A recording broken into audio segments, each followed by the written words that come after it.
Okay, guys, we're doing an interview today with Tiara Eli. Tiara Eli, and it's going to be myself, Armand, and Glenn, and Jay Hey, Gaines. We're hey. doing a three person weave on an interview today with Miss Tiara Eli. Okay, I'm gonna start it off. Tiara, so can you just tell me your name and where you're from?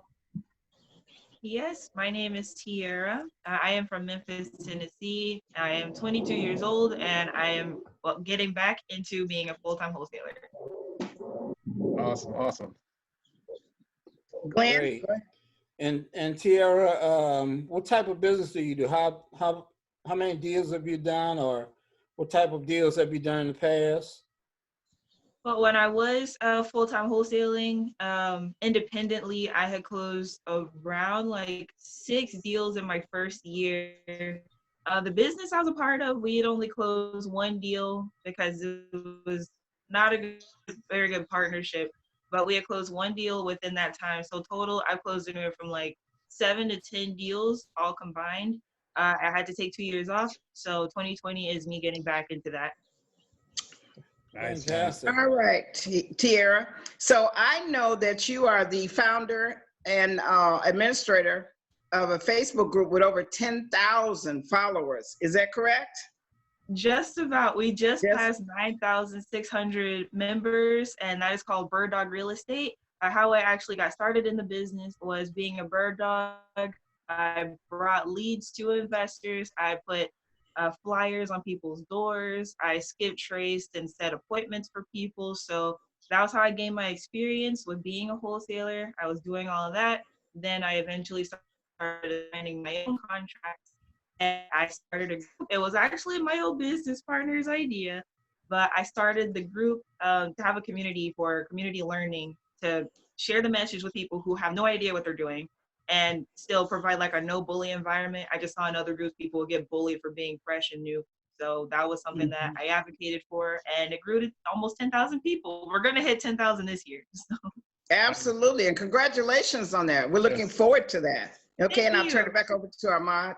Okay. Yeah, congratulations on that. That's awesome to grow to have that many followers.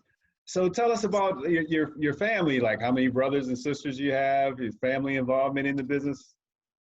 Well, ironically, for a while, I did not really pay attention to what my dad did exactly. I just knew he did photography.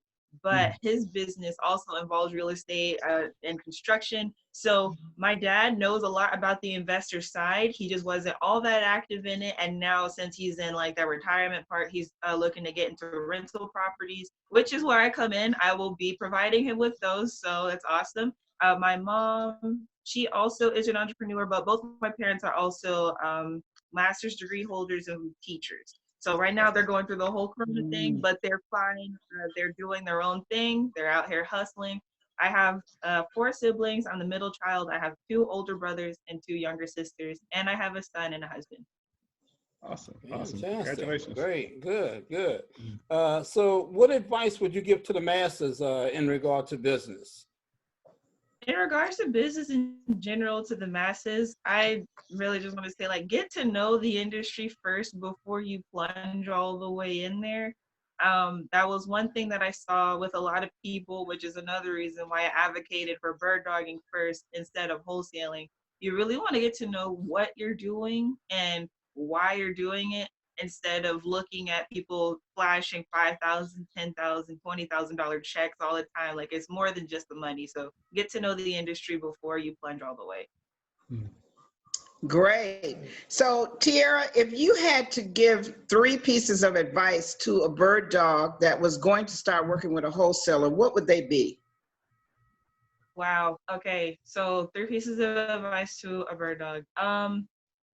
Ask a lot of questions. First of all, ask if they can mentor you. That's the number one thing. That's not a deal breaker, but if they say yes, awesome. If they say no, you just know that you have to be like kind of stricter on your pay, because if you're not getting mentored, then if they're trying to lowball you, it's not really fair. But ask if you can be mentored. Second, verify that they are who they say they are. see if you can like get more insight on their operation. You don't necessarily have to do every single thing and be too nosy, but just know that they're not lying to you about their experience. And next, just have a variety of people instead of working with just one person. It's good to maybe have like 2 or 3 people instead of just one person, because you know anything can happen to their business. They could bankrupt, they could just stop doing deals, go on to another business or whatnot. So yeah. Great, thank you. Ahmad, back to you. Okay, tell us something about you that we would never guess. You probably wouldn't guess that I was homeschooled for the last 3 years of high school and took college classes at the University of Memphis. Okay. Okay, fantastic. Okay, so if you had $1 million, what would be the first 3 things you would do with it?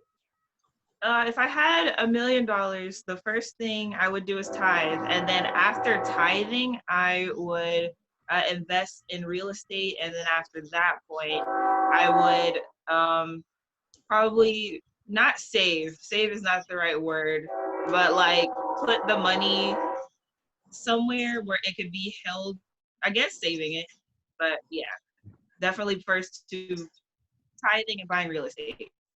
Okay, all right. And what type of real estate would you invest in? Multifamily property, specifically apartment buildings with 6 to 15 units. Gotcha, gotcha. Sounds great. Yeah. Okay. So everybody remembers like their first date. Everybody remembers their first real estate deal. Tell us about your first, walk us through the numbers, how you acquired the deal, everything on your first real estate deal. Honestly, my first real estate deal was a small little house in Memphis, in Orange Mound. That is actually the first Black city of the country. So it was a burnout property. Bird Dog had sent it to me. I think she was part of the Bird Dog group. She had sent it to me on Craigslist, and it was actually a previous property that the guy I was bird dogging for, he had dropped the contract. He didn't want to deal with the property anymore. So I had already had, or me and my husband have rapport with the seller of the property, the previous tenant, and the property manager.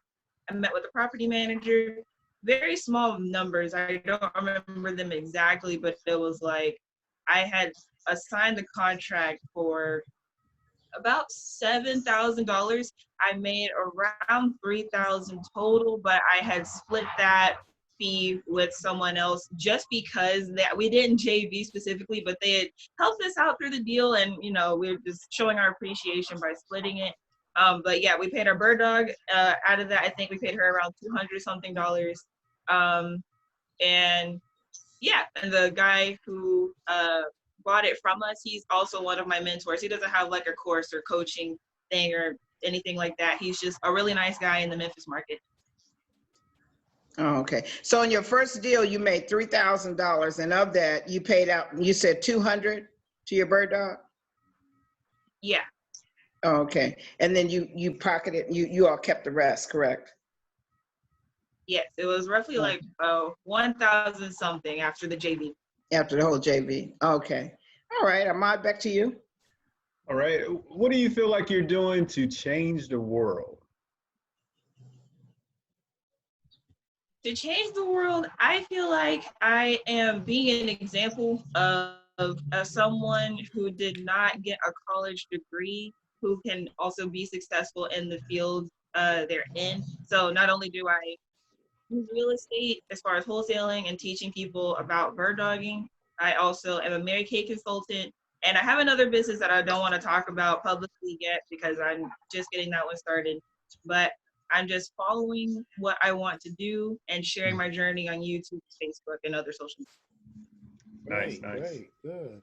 Mm-hmm. So what you seem to be from the millennial generation. What would be your advice to millennials? Ironically, I'm a little bit younger than millennials. I'm part of Gen Z. I was born in 1997. Okay. But Gen Z. if I see the way millennials are, and if I had any advice for them, I just tell them to read more self-help books and to use YouTube for educational purposes more often. Gen Z, that started when? In pre-2000, is that? Just about, it's pre-2000s. It ends in, I think it's 2010. That's the very Okay. end. All right, good. Sounds Okay. good. Sounds like you're What right is there the with my one book grandson. here? Oh, go ahead. I'm sorry. No, Go I was ahead, just Glenn. commenting that you're right there with my grandson. He's 20. Awesome. My Mhm. sister just turned 20. Fantastic. Go ahead, Jay. Jay. My connection. Hold on. Give me a minute. You're back. Oh. You were. I don't see myself. Oh, there we There go. you go. Oh, this darn Zoom. Bless his heart. What was the one book on real estate that you read that you think maybe influenced you into really getting involved in real estate investing? Oh, ironically, I have actually never read a real estate book specifically besides, Rich Dad Poor Dad isn't even a real estate book, but all of the books that I read always referred back to real estate. So even Okay. though getting into real estate was my husband's idea originally, it was like Mhm. something that I knew was not even an option anymore once we got started. So the more books I read, the more they touched on real estate. I was like, okay, yeah, no matter what way, I have to be in real estate in some sort of life. That's awesome. Okay. Name 3 mentors in your life and the influence that they've had on you. Uh-oh, like we lost Tiara. There she is. We can't hear you. You said, Okay. can you hear me Okay, now? I'll repeat it. Name 3 mentors in your life and the impact that they had on you. Doesn't necessarily have to be a real estate mentor, though. Oh, all my mentors are part of the real estate game because I think that was one of the main things. Jay Gaines, she's very, very involved. I think we did our first interview, it was either 1 or 2 years ago. About two And that years just gave ago. me the courage I needed 2 years ago, right. Definitely 2 years ago.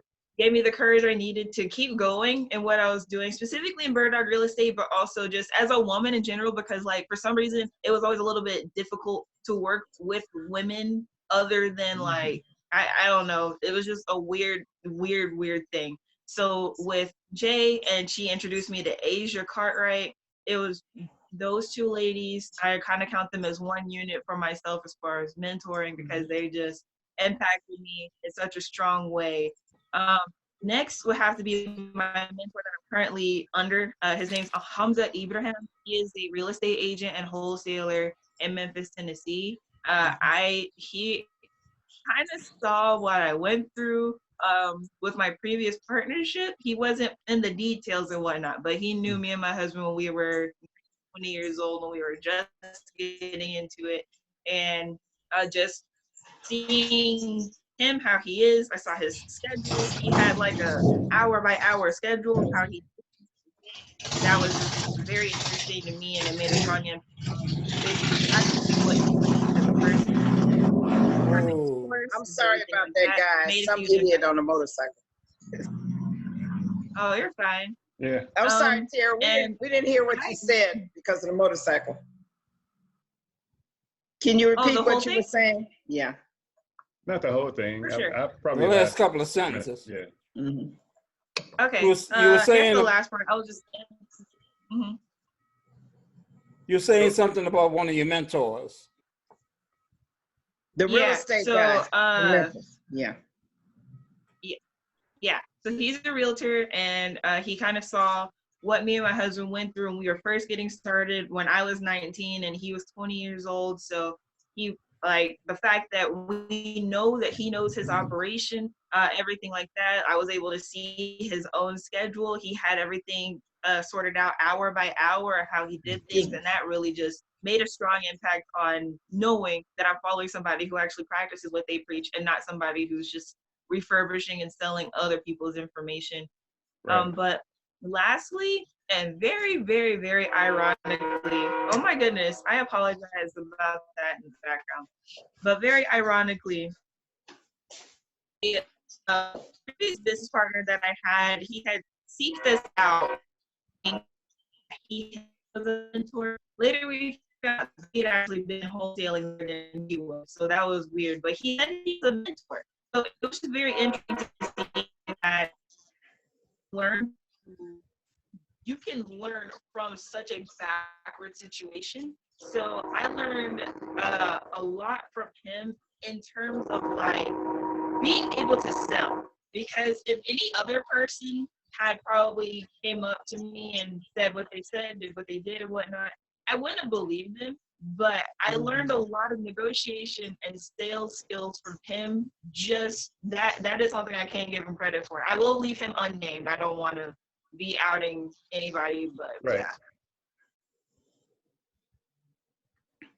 Okay.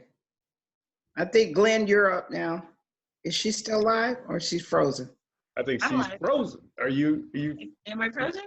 Yeah. Well, the video's frozen, but I guess the The audio. video's Okay, I'm moving. Yeah, Go ahead, Glenn. your video is frozen. So you talk a lot about your husband. Tell us a little bit about your family. I believe you said that you have a son. Yes, I do. He is 2 years old. He's going to be 3 in a couple months. Mhm. And I do talk about my family quite a bit. I'm very family oriented, and that's also been a struggle dealing with the past business partnership.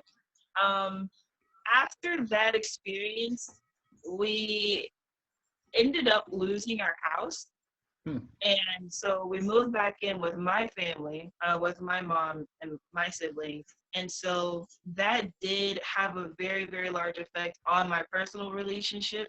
And like all that, and trying to do business, trying to stay afloat and all that, it just, it was just a lot. It was a very, very strong thing, including the fact that like my previous business partner would try to be our friend. He would get into the mix between our relationship and be weird and like tell us certain things that we didn't want to know about his relationship. So being newlywed, that's not something you would expect from people. And also having a young child, trying to raise them and do the right thing. It was all just a very, very growing and learning experience. And I just know like now not necessarily not be involved with people as deeply as that anymore, but not to let anyone infiltrate into my family like that. And even though I do have my own operation going on in Memphis, and my husband had to leave out of town to take care of the things that he wants to take care of, and we're kind of working separately at the moment. Even in the midst of all that, I know that I have to keep my own peace and keep the structure in the business going despite what happened 2 years ago. Right. Absolutely. So Tiara, tell me in your opinion, the struggles that women face in this business. Getting flirted with by everybody. I don't know what's up with that. Like, I'll talk to respectful and Armand tend to be like the typical type of people that I meet on a regular basis, just cordial, nice men who can hold a conversation without it going to, so do you have a husband? Like, I just want to do business with you. I don't want Right. to be flirted with right now. But also getting taken advantage of, but that's like something not just in this business, that's just in the workforce in general. It's still an uneven ratio of women earning 80 cents on the dollar towards the men who earn 100% of the dollar. But that's not something I ever let discourage me. I just figured if I can use that advantage and just get more business than what a man would get, I'd end up earning either the same amount or more possibly, even though the ratio is off. So I was modeling in my childhood, so I kind of was used to people looking at me a certain way. I didn't expect it from a professional standpoint though, so I just quickly had to adjust and remember like, just ignore them. it's fine. It's okay. Just take the compliment and go. And that's simply how it just has to be. Okay. All right. Now, Ahmad, back to you. Yeah, I just want to say, I think you, being, so young and, having the courage to, to really push forward, I think you're doing an amazing job. So the question Absolutely. I would like to ask, or I guess the question that the other people say, for example, a young lady coming through, say she's coming through high school, or just a young lady who wants to get into the business. What kind of advice could you, give her in order for her to kind of help her be successful in the business? Honestly, do what I did. Be very, very honest and say, hey, I'm new to the business and I would like to learn from anybody who's experienced, but also offering something. I think that's another mistake that some people make. They say that they want to do the whole picking someone's brain thing, but they don't offer anything in value. Whereas if you're a Right. bird dog, you are offering them something in value, whether you work for free or you work for quote unquote less than what you're supposed to work for. You're still getting insider information that somebody else Right. wouldn't have access to, or they pay somebody else to learn it. Exactly. Yeah. Going Great back to your comment about guys flirting with you and all of that. I've been in sales a long time, and always that's been a problem with young ladies that I've worked with, especially attractive young ladies that have had that problem with getting past that when they call on the male gender. But give us a little bit of information. What type of books do you like to read? What's one of your favorite books? Well, piggybacking off of what you said, that was another reason why I love the fact that my husband was so heavily involved with the business with me. Because if I was single, I know it'd be a totally different story. But with the books that I like to read, I don't read a lot of books. I don't like to read a bunch of things. I know that kind of goes against what other people talk about, whereas like the average CEO entrepreneur reads 50 books a year. I don't think you have to read 50 books a year. I think you should read 50 times a year. And let me explain that. I like to reread things, so I treat everything like it's college. Even though I did not get my degree and go to college, my 2-3 years of taking college classes in high school, I learned that everything is about repetition.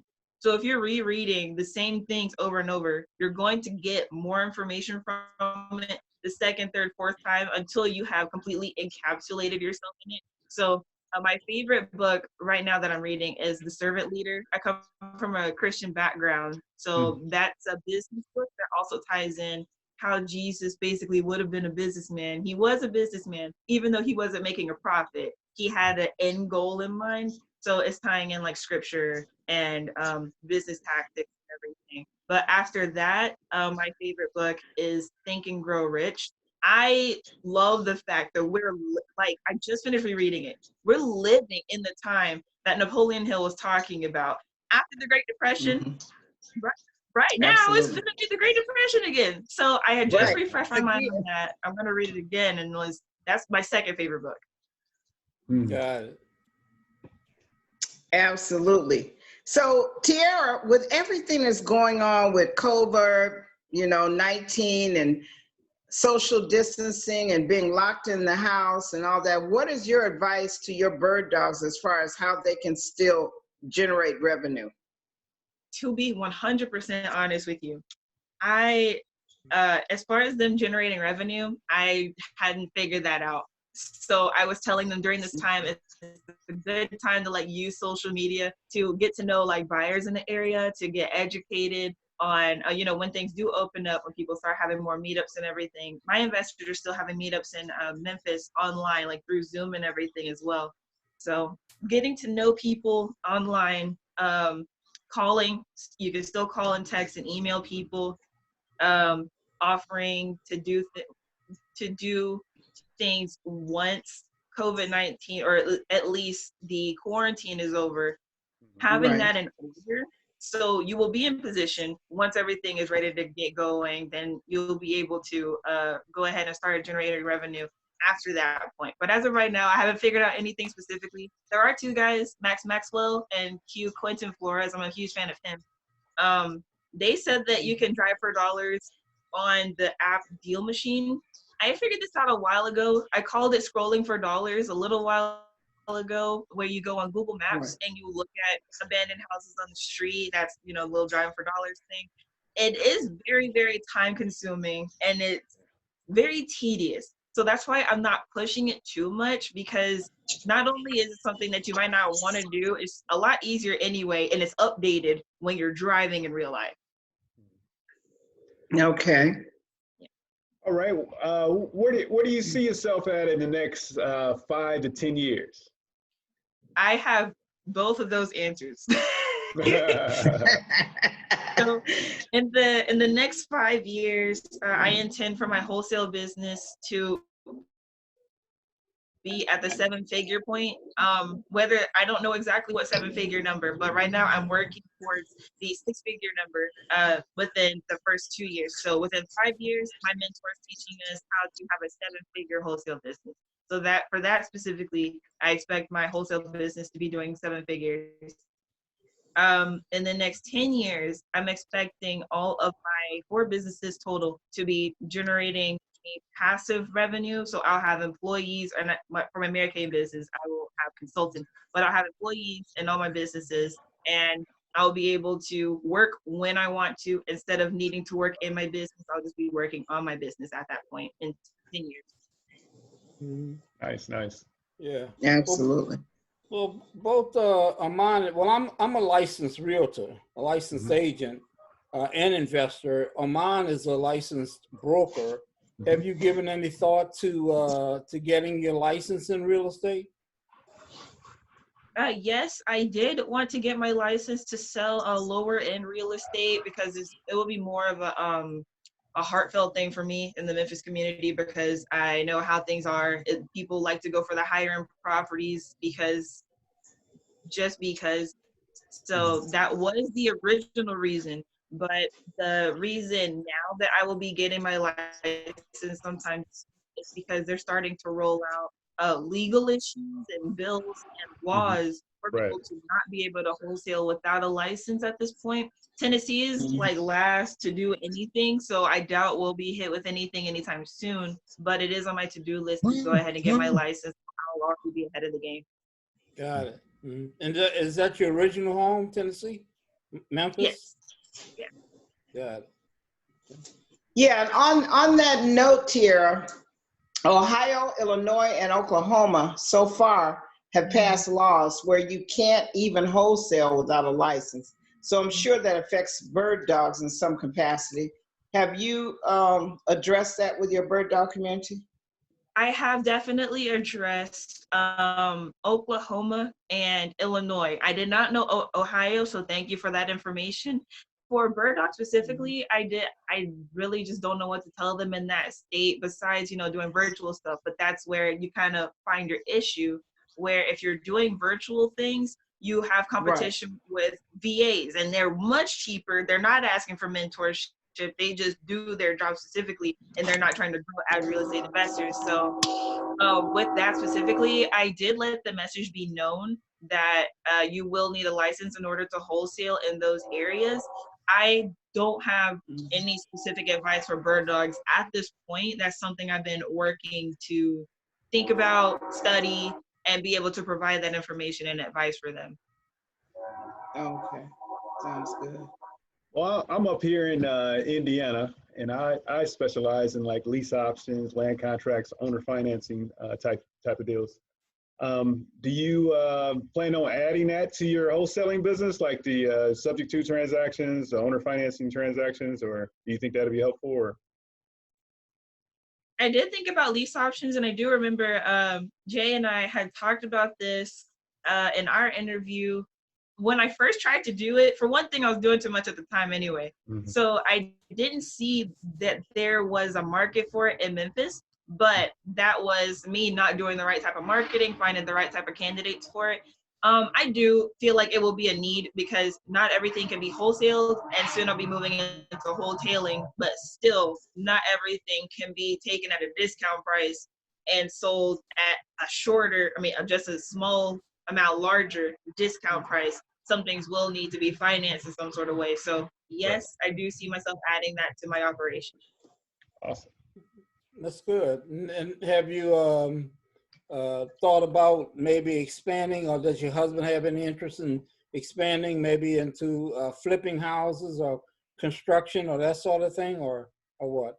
Have you guys reviewed that? Yes, we have. The thing is, last year, we were working on a project, and it was going to be working with over 200 properties. But it was one of those things where I had everything like lined up, but I'm not sure exactly what my husband wants to do with that. We had updated ourselves on it probably like a month ago, but it's still like just one of those things that's like a work in progress. It's also a community-based thing. He's from that area in Memphis. Well, his family lives in that area in Memphis, and they just have a lot of stuff going on. One of the politicians is trying to sue the city of Memphis for that area to prevent them from making certain updates. And I just didn't think that was a good idea. Neither did he. So we were going to be working on that project, and it was going to be more of a political thing rather than it just being business based. But as far as that project goes, I don't know specifically what he wants to do on that. So I'm just kind of taking myself out of it. As far as doing other things for myself personally, I want rental properties, specifically multifamily. Me flipping houses, I'm not sure if I would do that, honestly. Mm-hmm. Yeah, originally I'm from New Orleans, Louisiana, and pre-Katrina, which was pretty much when you were a toddler, I ran a housing nonprofit down there. So that's an area that you may want to review in terms of, getting mass properties. You mentioned 200 properties. Sometimes there's, in particular, in challenged parts of the community, sometimes there are federal dollars available for that sort of thing. I mean, prior to Katrina, we built and sold about 31 houses to low to moderate income first-time home buyers using government grants and bank financing. So that's something that you guys may want to look into if you decide to go in that direction. But go ahead, Jay. I'm sorry. Oh, no, it's fine. So, Tiara, in your opinion, what three things make a good bird dog? What three qualities? Okay. Oh, thank you. Okay. Let me see. First, thank you, Glenn, for that insight. I will definitely be looking into that. But three qualities of a good bird dog. I say somebody who's willing to basically do whatever job they need to do. Mm-hmm. That's one thing. Two, have some sort of vision for where they want to go and not someone who's just looking for a job. There's nothing wrong with just having a job, but I don't think that makes a good bird dog though, because that's when you start to cut corners, different things like that. Three, I don't know. As someone who's tech savvy, honestly, not even in like a weird way. I just think it's smart to have someone who's tech savvy, because with these apps and stuff coming out for lead generation, I think it'd be very awesome for someone to know how to use those, so they'll make their investor more money, and then they'll know how to make money once they become a wholesaler. Right. Good answers. Thank you. Yeah, with your online group, that online Facebook group, I mean, that's amazing. You got, just about 10,000 people to join that group. So, I mean, how did you go about doing that, marketing, and how long have you had the group? Ironically, I have never run a single ad. I've never paid for any ads for that group. Wow. I'm not gonna lie. In the beginning, when things were kind of just getting started, there was an investor in our area who was just scamming people. So everybody found out about it. And I kind of like used everyone like who was in the comments of different posts and everything. I would just kind of like tag myself in there and be like, hey, if you're new to investing, you can join my group. Like, we're not going to do this to you. And if someone does it to you, and I'm gonna out them and then they'll be kicked out of the group. So we just kind of use that drama to get like people in there. That got us to a few thousand people. But how it got to almost 10,000, it's just organic. People invite a lot of people. I know Jay told me that she had invited some people. One of my, I didn't mentor him, but like I inspired him to get into real estate. He ended up buying a multi-million-dollar property in New York. He invites people into the group.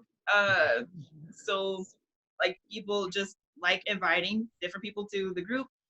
They like to share different posts that are in the group, which is why I kind of like focused on not using my own profile that much. I would use the Bird Dog Real Estate to post in Bird Dog Real Estate.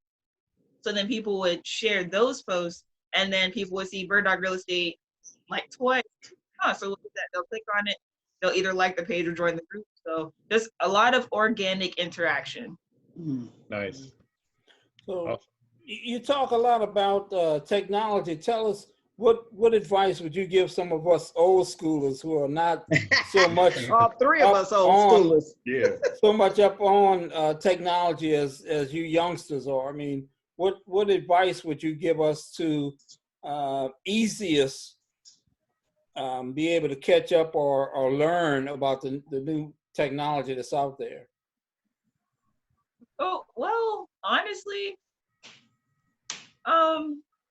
just the shift in lead generation, calling and sending mail. Those are two things that I still do, but I don't focus primarily on those. If I send one letter, if I call one time, that's pretty much all I'm gonna do because the seed has been planted. So now I can focus on the social media part of it. So if I skip trace somebody and I can see their age, where they live at, what type of, they might have the ethnicity depending on the skip trace program I'm using, I'll be able to run ads towards them, or I can find them directly on Facebook or Instagram or whatnot, and I can run ads, I can send them messages, and I think she froze. Tiara, we lost you again. There she is. All right. Yeah. can you hear me? Yeah. Yes, Can you hear me? we Okay. can. So yeah, running ads towards them. And that is something you can do pretty easily with Facebook, specifically for running ads towards people. And also using YouTube, you can just use the general thing like, I'm looking for an African-American male who's 40 years old, who lives in Tennessee. I want to run an ad towards him because I know he owns that house over there. So you put that ad on YouTube, Facebook, and Instagram, then they'll eventually see it. And then even if they see the ad or a little bit of the ad, or they see that you message them, they'll be like, didn't they send me a letter in the mail? Wait, hold on. Didn't they call me the other day? Like something like that. So it's like more so memory rather than trying to get that lead to talk directly to you. 'Cause people don't want to talk to each other anymore. Even with this whole social distancing thing, people don't really want to talk that much. So. Got it. Nice. That's Awesome. true. Absolutely. So I know a lot of people talk about tagging and hashtagging. Explain those two things to me, Tiara. Tagging and hashtag. Tagging an account, you're tagging that account directly. So I'm not sure if you, I think you had saw the post the other day where I did tag my mentor. I tagged his actual profile, and then what if I was on Instagram, I would have been able to tag his Instagram page, but and directly, someone can just click on it and visit the page. Using a hashtag, they mostly work on Instagram more so than Facebook. I think Facebook will get into the hashtag system sometime later. They just have a lot of stuff going on, so they don't really need to push hashtags like that. For Instagram, a popular term is real estate investor. So if you click on the hashtag or type in search hashtag real estate investor, you'll be able to see everybody who's used that hashtag. So they'll have a picture of them with a hammer, or they have a picture of them taking a picture of them in front of a house or holding a wholesale check or something. So you were Do you explaining, suggest that people use, I'm sorry, one more addition onto that. Do you suggest that us old timers use Instagram for marketing? For marketing, for sure. Okay. But you guys are coaches, so I think y'all need to use it more than anybody else because that'll help you get your message out more. Okay. All right. So I'm you sorry, think, Amar, go ahead. Are you good? Good. You had a you question, think Lynn? for our generation, it would be what social media platforms would you think would be more appropriate for us or easier to reach us? Was it Facebook, YouTube? Well, LinkedIn. Yeah. LinkedIn is really good. It's just the way that LinkedIn is set up is like, I don't want to say it's not very searchable, but definitely using LinkedIn, especially with, you know, referencing your age or whatnot, it's very respectable. You have a good outlook of your industry and everything you do. But honestly, if you're just looking for a platform to have where people can find you, I think, of course, LinkedIn and Facebook are great. YouTube is also good. Instagram is good. Right now, TikTok is a very, very big thing. And Gary Vee talks about having a TikTok all the time, despite age. And the thing is, the way that TikTok works, you can only make 15 to 1 minute videos. Whereas on Instagram, LinkedIn, YouTube, Facebook, you can have 15 minutes, 20 minutes, an hour, all the time. Yeah. 15 to a minute.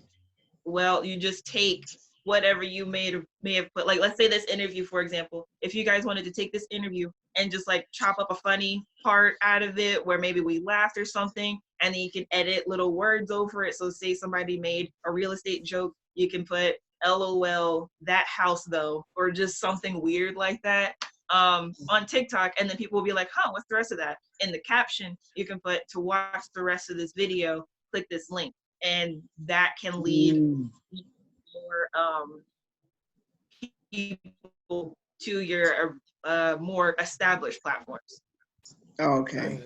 Nice. Good idea. Good information. Yeah. Yeah. So that's what I was going to ask about TikTok. So do you use TikTok often in your business? I don't use it for my group that often. What I do for TikTok, I was trying to get into like what everybody else does, and they, you know, do the dances or they use background music for whatever it is they're doing. So for my Mary Kay stuff, I did my skin routine with my acne system that I use for out of my Mary Kay Cosmetics.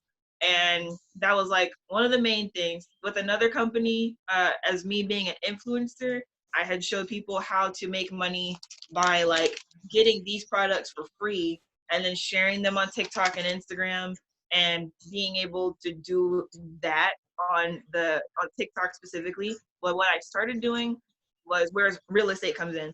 I make YouTube videos and a lot of them revolve around real estate. So I will take my YouTube videos and just clip those up. I'll do like 3 clips out of a 10-minute, 15-minute video that I usually would make on YouTube and just post those on my TikTok. So it'll be like, this video is coming soon, make sure you subscribe to my channel. And it'll be talking about like driving for dollars or the zip codes that I'm going to be hitting in the Memphis area, how to talk to sellers, just whatever it is was in the video. I'll just clip that up and have it as a preview for the video that's coming up soon. What software are you using to clip them up and put the words on them and all that jazz? TikTok has that by itself. So I right now I'm filming my videos on my phone for my YouTube channel, unless I decide to edit it. So if I have the video on my phone already, you can just take the video. It'll be, and you go to TikTok, the video, you click on it out of your gallery, and then TikTok will be like, okay, what part of this video do you want to use? And you just trim it, or you pick the little area of the video that you want to use, and then you go, it processes the video so where it's just that 1 minute part of it, and then the words, you can add the words, you can add stickers, you can add gifs, You can add filters, you can add background music. All that is on TikTok by itself. I didn't know that. Yeah, that's Yeah. that's amazing to me. Yeah. You know, I mean, that so many people are able to get on there and just kind of figure it out how it works. I guess that's just something that the younger generation has over our generation. So we talked about, you know, LinkedIn, we talked about Facebook, YouTube, TikTok. What other platforms do you think you know, people should look at? As far as like sharing information, those are pretty much it. Those are the main platform sharing videos, for video specifically. When you get into like podcasts and everything, I don't know too much about podcasts. I kind of have like a segment thing where I was sharing previous video clips in podcast form, so people can go listen to it if they want to on SoundCloud. But you know, that's just a different way of doing podcasts instead of video form. But as far as like having a place to share content, those are already the main places.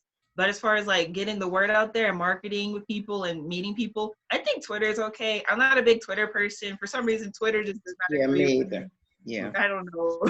So, but I see a lot of other people who are very successful, even in business and whatnot. I know Robert Kiyosaki was talking about how he got on Twitter and his Twitter's been exploding recently because of the stuff he's been saying. So,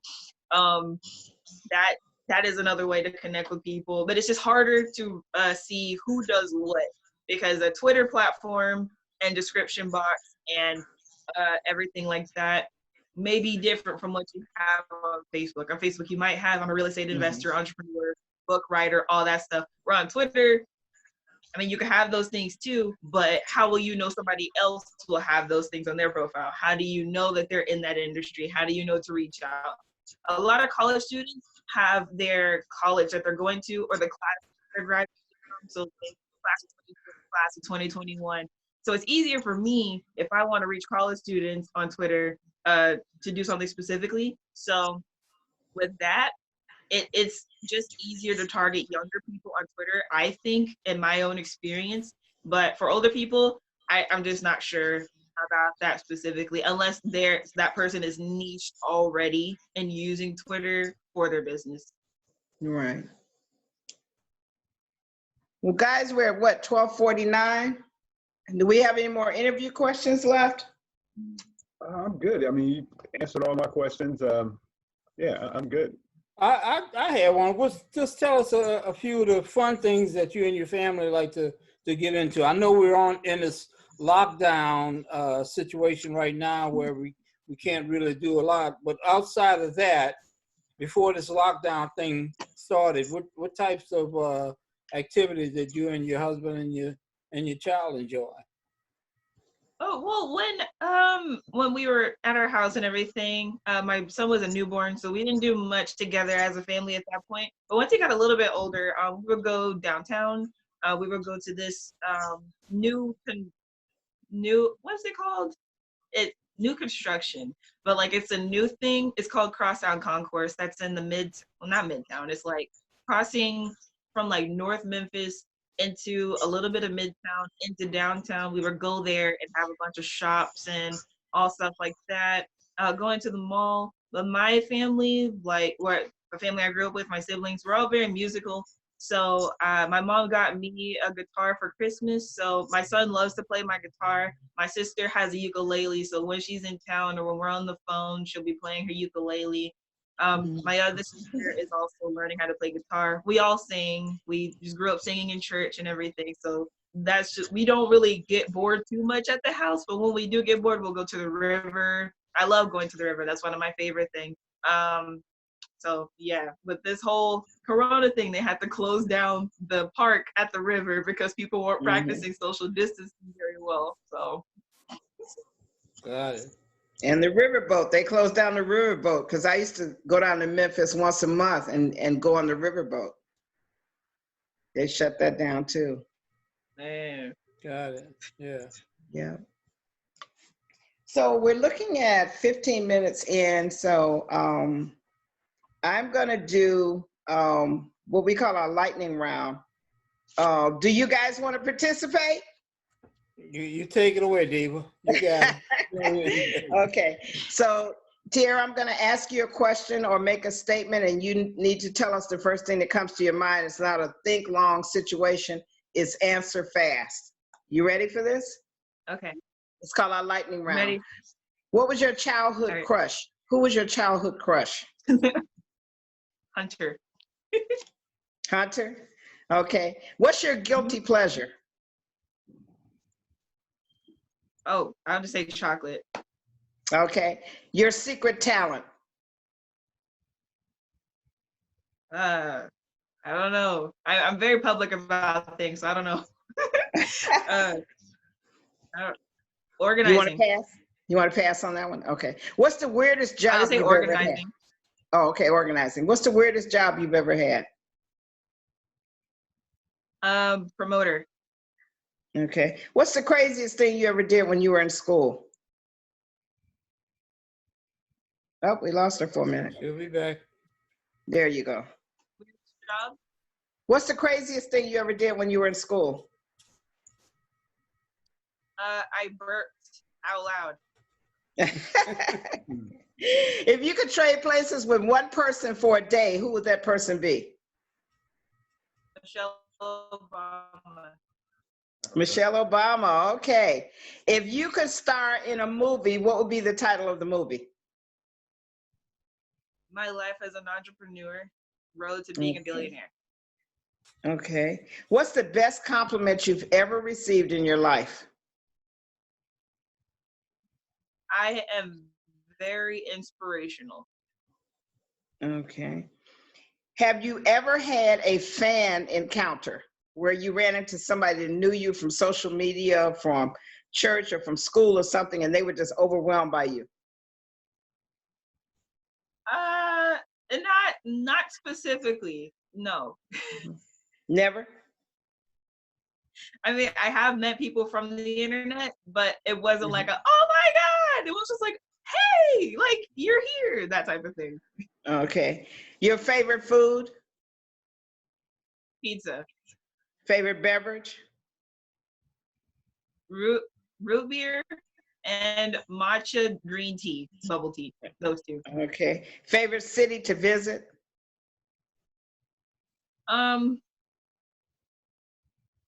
Sorry. It has to be Lansing, Michigan. Okay. And if you had a superpower, what would it be? Telekinesis. And why that? I'm pretty lazy. I don't want to get up and like do things, so I could just like do it with my mind. Okay, that's great. Those were the extent of my lightning round. If you guys had any more questions for Tiara at this point. I'm good. Ahmad or Glenn? Yeah, just keep doing what you're doing. I think you're doing an amazing job, especially, growing that online group. I think that's outstanding. But yeah, I'm good with the questions. Yeah, thank you. Thank you for allowing us to interview you. Yeah, and I just wanted to thank you also for taking time to come and chop it up with the three amigos of real estate. We get on here about once a week, once every other week, and do a little something. But we appreciate you taking the time, and we want to thank Jay for recommending that we interview you. It seems that you're on the road to success, and I really look forward to hearing and seeing some good things from you. Yeah. Thank you so much. I really appreciate it. And I'm really looking forward to, like, if I can share this in the group, I would like to have whatever links y'all might have. I'll just put them in the group and put it in the announcement so people can see it. One of the first things that they see when they come in. And Tiara, you know me, I'm always here for you when you need an ear to bend or you need somebody to talk to. I'm that mama. Look, I'm that mama son. You can always give me a call, and our friendship goes back almost now 4 years. So I am very honored to see your progress and see how you've grown, and just keep on doing it, girl. That's all I can say. Keep on keeping on. Like Nike, just do it. Yeah. Let me offer to you also, if you guys get it back into 200 home situation and you want to get into maybe looking into a nonprofit or something like that, you want to consult with somebody, hit me up and let's talk about it.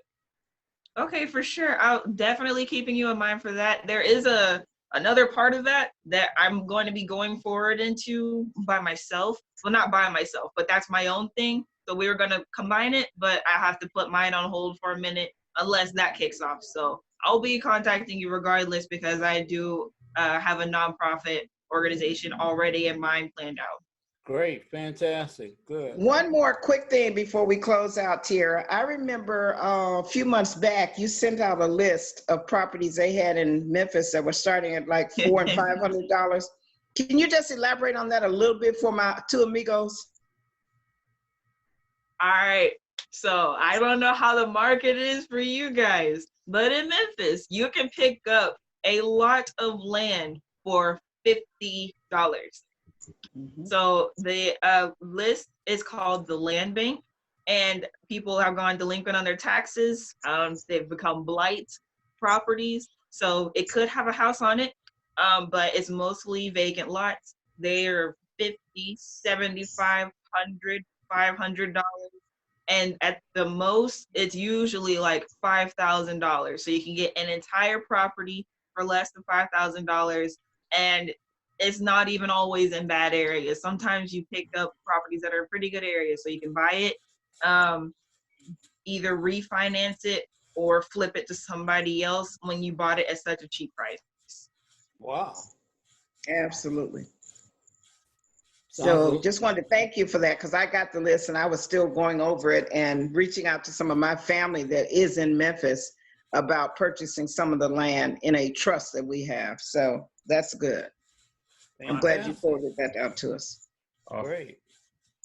So Ahmad, I'm going to let you take it away and close it out since we're the right show on the Three Amigos today. And The right show, yes, yes. well, yes. part of the right show. We're a subsidiary. Yeah, this is like bonus covers on the right show. There you go. Yeah.